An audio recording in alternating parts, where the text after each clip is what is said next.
Big thanks go out to Taiwa for supporting today's video via Patreon. Jin Gitaxias Progress Tyrant versus Brago, Chishiro and the Reality Chip. Just decided to get straight into the games without going over too much of the early turns here.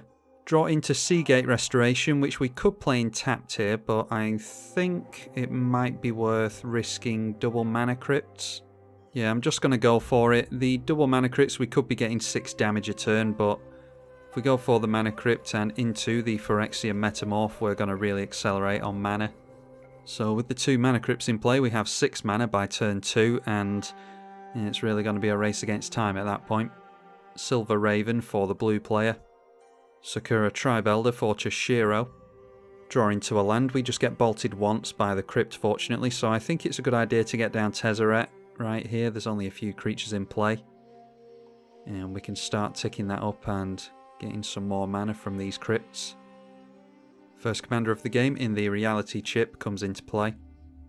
And then we force Chishiro's hand. They feel as though they have to attack in at the Tezzeret, so Sakura Tribelder not being sacrificed and does go into the red zone.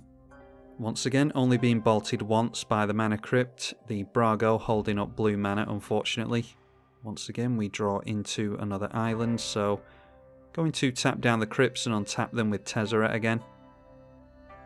And there's not really anything else for us to do here, so might as well try and get down the Jin Gitaxias. I'd rather get rid of all the counter magic before we go for Blue Sun Zenith. Well, that was enough to have the Reality Chip player scoop, unfortunately. So now seeing Chishiro come into play after the Sakura Tribelder was sacrificed last turn. And that did get a plus counter on it from one of their lands, so it gets an additional plus counter at the end of the turn. And then we see Brago being cast here. Oh, damn it, I went for...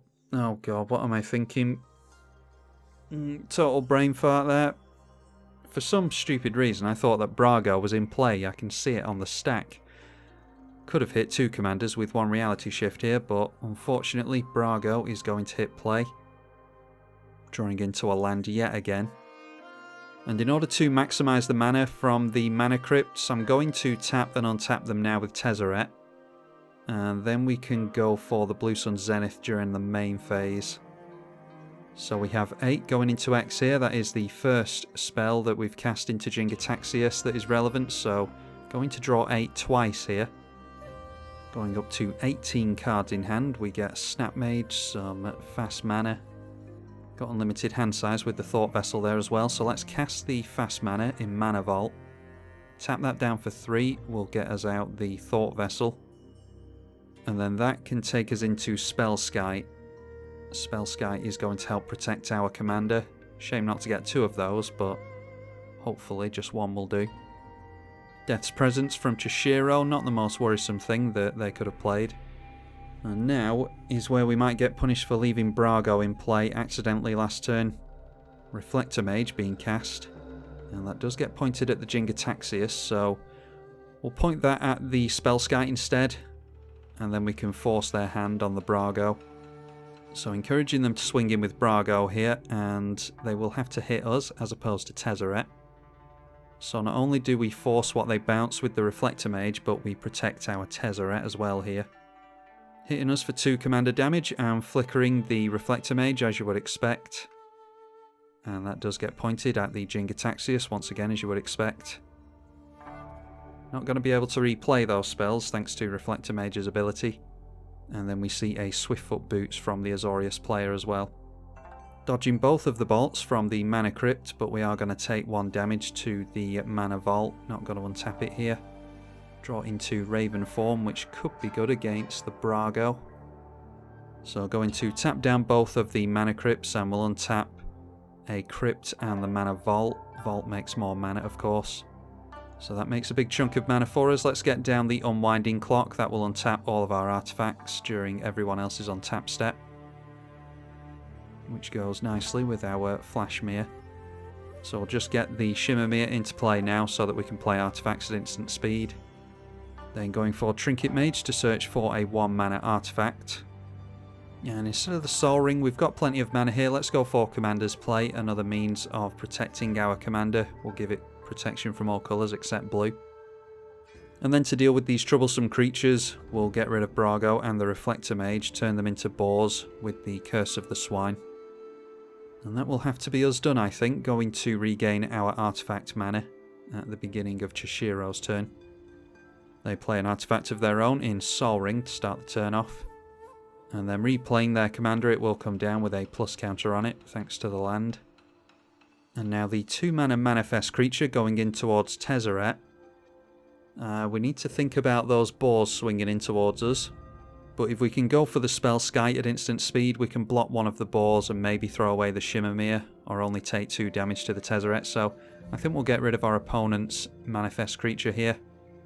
So we trade, and the enchantment is going to put some plus counters on the Chishiro.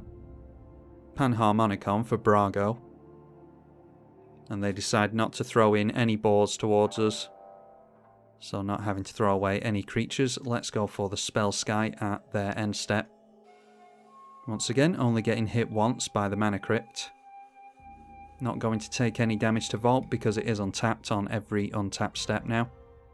So with the whole untapping artifacts thing, we are actually missing some coloured mana, so the first thing I want to do is go -5 on the Tezzeret, which we are able to do thanks to it not taking any damage. And there's an argument to be made for Gauntlet of Power to buff our commander and double up our mana, but that will give the Brago player mana as well, and plus it doesn't benefit from the Unwinding Clock, whereas Gilded Lotus does, so we'll go for the Gilded Lotus here. Then get down Master Thopterus, we can start making some artifact tokens here. Throw out the Jin Gitaxias again as well. And then the spell that I want to double up on is Solve the Equation. We can search for an instant or sorcery, and we'll get 2 instants or sorceries thanks to it being doubled up. Want to get some counter magic and bounce stuff into hand. Really protect our board state as best we can. So the first one we should go for is the Mana Drain. Nice cheap counter spell for us. And then we'll grab ourselves the Mystic Confluence as well, because it's a really good modal spell. Shouldn't have any trouble casting those, thanks to having Gilded Lotus in play now. Considering equipping the Commander's Play onto our commander, but I think I just want to hold up the Mana Drain just in case there's Pongifies and things like that. I mean, we've got the Spell Skype, but I'd rather just leave the mana held up and not risk it.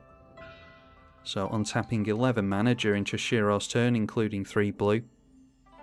They go for Snake Umbra onto their commander, which will just keep it from being destroyed. That makes a Spirit Token, of course, and onto the Spirit Token is a Keen Sense. If that hits someone, it will have them draw.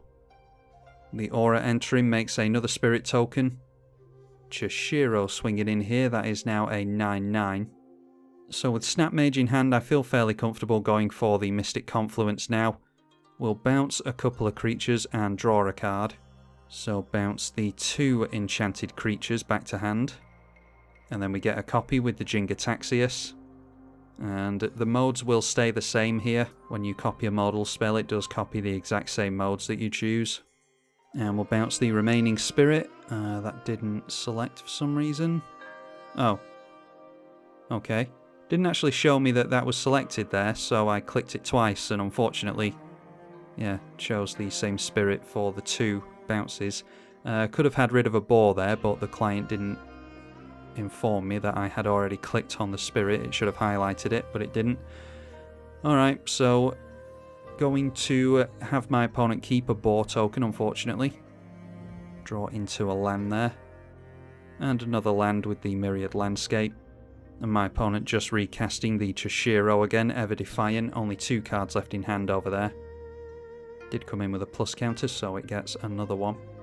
Now we see Brago, King Eternal, trying to get their commander back into play as well. Let's go for the Mana Drain onto that. We will get a copy of the Mana Drain with Jin Gitaxias, so even if they've got counter magic, we're pretty much guaranteed to land at least one of the drains. And we get back round to our turn, looking like we're in a pretty commanding position at this point. We get 4 mana from countering the Brago with Mana Drain. Drew into Reality Heist, a new one from Kamigawa. So let's equip the Commander's Plate onto the Jin Gitaxias. That will help protect us against red board wipes for the most part. And then we'll tap down 3 from the Gilded Lotus, 3 from the Mana Vault, and untap both of those with the Tezzeret again. And we're going for the Seagate Restoration here. That will be the first spell that we've cast into Jin Gitaxias, so we will get a couple of copies of that, including the original. So the first one draws us 11 cards. We had 10 in hand, so it's 10 plus 1. That takes us up to 21, so we'll draw an additional 22 cards with the original resolving. And that jumps us all the way up to 43 in hand. We do have a no max hand size, don't forget. 31 cards still left in the library, thankfully. And yeah, we've got a lot of rocks. Some counter magic, some mana doublers. So I think we're looking very, very good here. Time to finally start swinging in with Jin Gitaxias. We'll go in towards Chishiro. Argument to be made for us getting out the mana doublers first because they are anthem effects as well.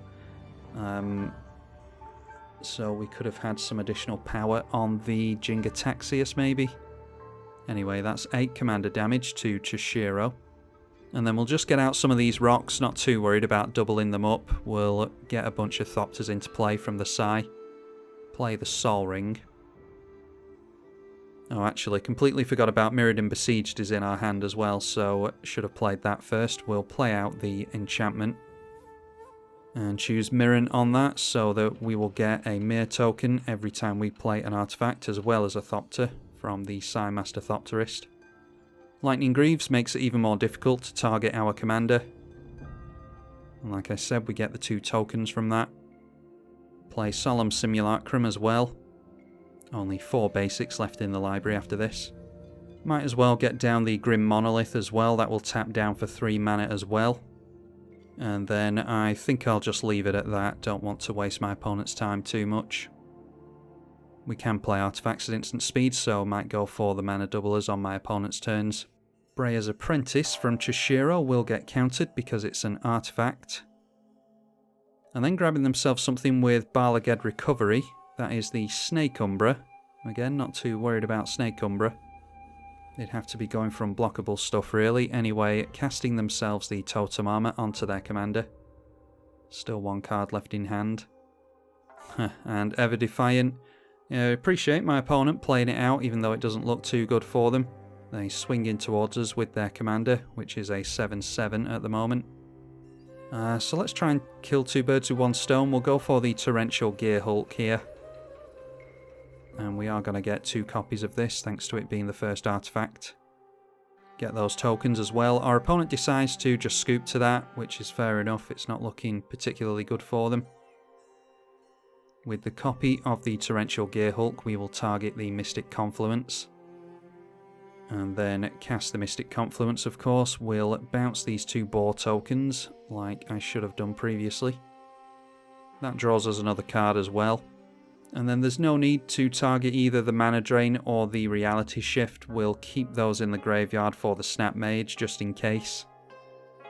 Drew into Arcane Signet, and we do have 2 mana floating, so might as well go for that now. It is a little bit more coloured mana for the untapping shenanigans.